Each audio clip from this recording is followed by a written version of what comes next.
ជំរាបសួរបងប្អូនទាំងអស់គ្នាបាទហើយឥឡូវខ្ញុំមកថតប្រួតពីទេសភាព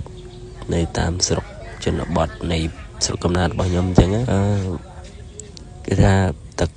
ព្រាតហើយជាមួយនឹងធម្មជាតិស្រូវស្រែខៀវស្រងាត់អញ្ចឹងស្រស់ស្រាយបងប្អូនហើយវីដេអូនេះគឺខ្ញុំបដោតទៅលើផ្លូវในភូមិរបស់ខ្ញុំអាចថាខ្ញុំអួតមិនអួតអាងអីទេគ្រាន់តែការវិវត្តអភិវឌ្ឍនៃផ្លូវគឺល្អបងប្អូនគេថាចាក់ទៅណាក៏មានផ្លូវដែរបងប្អូនគ្រាន់តែវាផ្លូវវាមិនចេះបេតុងវាអីដូចគេទេគ្រាន់តែវាជាផ្លូវគ្រោះមែនក៏ប៉ុន្តែបងប្អូនមើលគេថាខ្វាត់ខ្វែងចាក់ទៅនេះចាក់ទៅនោះ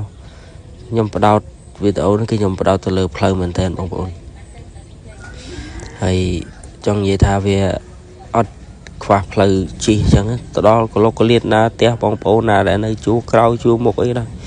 គឺថាមានផ្លូវទៅដល់តែម្ដងផ្លូវកស៊ូរឹងផ្លូវកស៊ូផ្លូវគ្រួក្រហមរឹងមាំវាមិនបានស្អាតដូចគេក៏ប៉ុន្តែផ្លូវគឺខ្ញុំសរសើរភូមិស្រុកកណ្ដាលរបស់ខ្ញុំហ្មងចាក់តាមតាណាឲ្យទៅដល់កន្លែងណាមានផ្ទះគឺចាក់ទៅដល់ហើយផ្លូវជាភូមិមួយដែលពីមុនមកកាលខ្ញុំនៅទូចគេជាខ្សាច់ផុងណាវាពិបាកណាស់ស្បែកទៅចូលស្បែកដើរក៏វាផុងដែរជិះកង់វាមិនបានស្រួល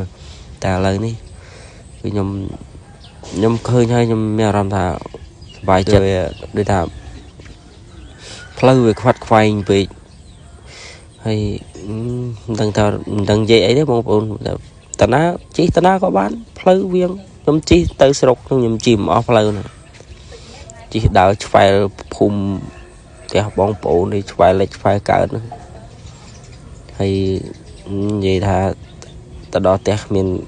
ពិបាកចិត្តតបប្រមល់រឿងការងារអីទេដល់ផ្ទះស្រស់ស្រាយហ្មងជិះចាក់ស្រួលពេលងាកឡើងអីចឹងសរុបសេចក្តីមកវីដេអូនេះគឺខ្ញុំចង់និយាយថតអំពីផ្លូវហ្នឹងឯង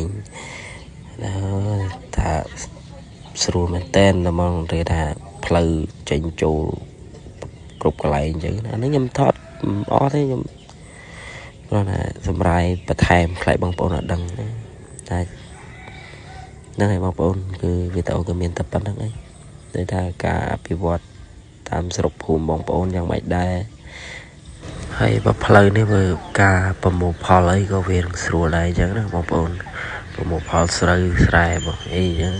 គឺវាមានការស្រួលមិនមានពិបាកអីទេសម្រាប់